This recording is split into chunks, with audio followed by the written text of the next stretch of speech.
सिमरन की छोटी बहन विभा माँ के होते हुए भी सिमरन के ही पीछे लगी रहती थी।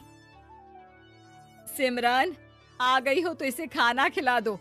बोल रही है तुम जब तक नहीं खाओगी ये भी नहीं खाएगी। क्या है विभा, तुम खा लिया करो ना, मुझे ऑफिस से आने में देर हो जाती है। और कोई छोटी बच्ची तो हो नहीं तुम जो खाना भी नहीं खाती हो कि दीदी आएगी तो ही खाऊंगी।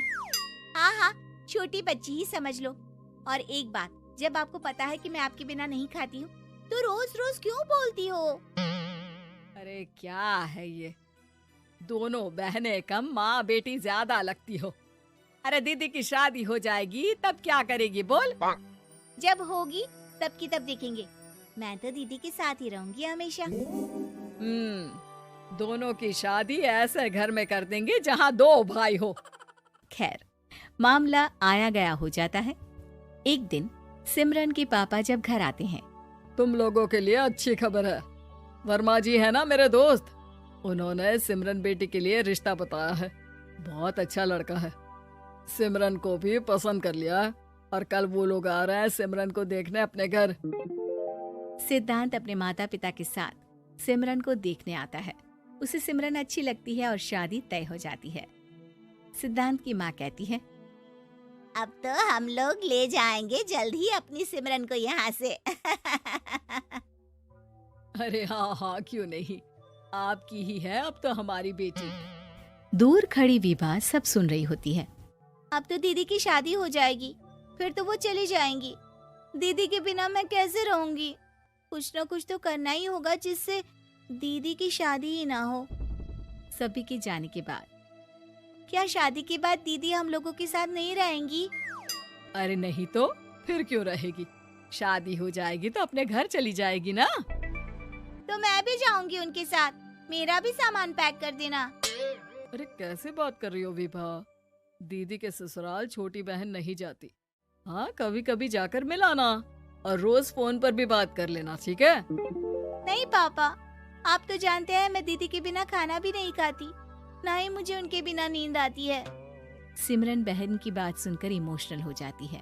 अगले दिन से विभा खाना खाना छोड़ देती है।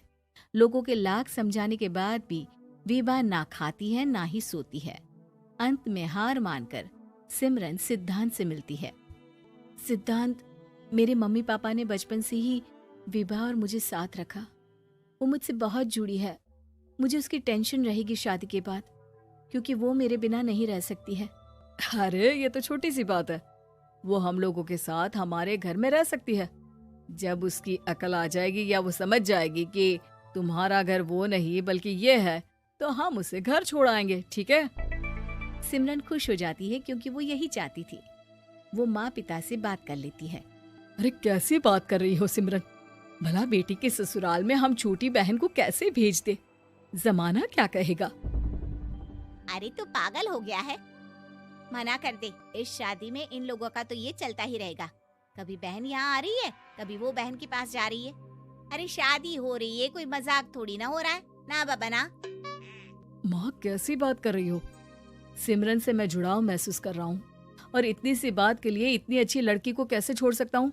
सिद्धांत की भी जिद होती है कि वो सिर्फ सिमरन से ही शादी करेगा, और होता भी वैसा ही है। सिद्धांत और सिमरन की शादी हो जाती है और दहेज में आ जाती है विभा। शादी के बाद बुआ सास कहती है, अरे माँ ना, सालिया घर वाली होती है, लेकिन ये क्या, तुम तो उसे घर ही ले आए। तभी चाची कहती है, सिद्धांत को तो हम लोगों ने सीधा समझा था, लेकिन सबसे तेज तो यही निकला। अरे देखो कैसे दहेज तो नहीं लिया, लेकिन साली पर कब्जा कर लिया। सिद्धांत ने इस और तो सोचा ही नहीं था, लोग उन लोगों के बारे में ऐसी भी बात करेंगे। वो वहाँ से चला जाता है और चुपचाप अपने कमरे में लेट जाता है। क्या हुआ सिद्धांत, तुम अचानक से परेशान हो गए, कोई बात है क्या? अरे नहीं, वो थक गया था ना, शादी की सारी तैयारी और रस्मों के बीच, सोच रहा हूँ थोड़ा आराम कर लूं। हाँ ठीक है, आप लेट जाइए, मैं विभा का बेड लगा देती हूँ जमीन पर। क्या वो यहाँ सोएगी? हाँ, बताया तो था कि उसे नींद नहीं आती मेरे बिना। तो तुम आराम से लेटो ऊपर, हम लोग नीचे बिछा लेते हैं। अरे नहीं नहीं, तुम दोनों आराम से लेटो ऊपर, मैं माँ पापा के रूम में जा रहा हूँ। सिद्धांत वहाँ से दूसरे कमरे में चला जाता है, जहाँ सिद्धांत के पिता उससे कहते हैं, क्या बात है बेटा, तू उस कमरे में क्यों नहीं सो रहा?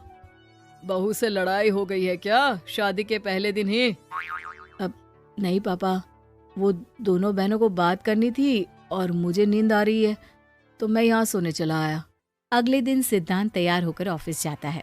ऑफिस में लंच के वक्त दोस्त कहता है, क्या बात है सिद्धांत, इतना सारा खाना एक ही दिन में? हाँ यार, वो सिमरन को खाना बनाने का शौक है तो उसी ने बनाया है।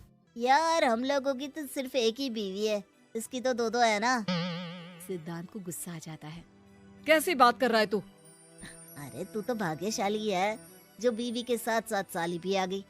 अरे साली लोगों की तो आधी घरवाली होती है, तुझे तो पूरी की पूरी मिल गई। सिद्धांत का पारा अब 7वें आसमान में पहुंच जाता है। वो खड़ा होकर उस लड़के से लड़ने लगता है। हाँ, मेरी शादी में मेरी बीवी के साथ मेरी साली भी आई है, ये सच है, लेकिन सिर्फ कुछ समय के लिए, क्योंकि उसने सिमरन को बचपन से ही माँ की तरह देखा और यूं अचानक वो सिमरन से अलग नहीं रह सकती थी। इसलिए सोचो, अगर मेरी बीवी उसके लिए माँ का स्थान रखती है तो मेरा दर्जा क्या हुआ? तभी वहाँ बॉस आ जाता है। माफ करना सिद्धांत, यहाँ इस मेंटल लेवल के लोग हैं। जरूरी नहीं साली सिर्फ आधी घरवाली ही हो, कभी वो छोटी बहन तो कभी बेटी भी होती है। वेल डन सिद्धांत। सिद्धांत को अब ऑफिस में कोई कुछ नहीं कहता, लेकिन आस पड़ोस का वो तो वही हाल रहता है। सिद्धांत ऑफिस से घर की ओर आ रहा होता है कि रास्ते में उसे अपनी कॉलोनी का दोस्त मिल जाता है। क्या बात है, चेहरे की चमक बता रही है, शादी से बड़ा खुश है तू, क्यों? हाँ यार, अच्छी लड़की और अच्छा परिवार मिलना कहाँ होता है जल्दी आजकल। यार हमें भी दिला देना ऐसा परिवार जहाँ एक के साथ एक फ्री की स्कीम चल रही हो। सिद्धांत को फिर गुस्सा आ जाता है। वो दोस्त को मारने के लिए हाथ उठाता ही है कि वहाँ विभा आ जाती है। अरे जीजू, रहने दीजिए ना, ये लोग नहीं समझेंगे कि इंसानियत क्या होती है। ये सच है कि दीदी से कैसे दूर रहना, ये मुझे पता नहीं था। आपने मुझे दीदी के पास रहने का मौका देकर ये समझने का मौका दिया कि लड़की का असली घर उसका ससुराल होता है। मैं समझ चुकी हूँ, मैं जा रही हूँ जीजू, लेकिन मैं खुश हूँ कि आपने मुझे अपनी छोटी बहन समझा। सभी उन लोगों को देखकर ताली बजाने लगते हैं। विभा अपने घर चली जाती है और सिद्धांत खुशी खुशी सिमरन के साथ रहने लगता है।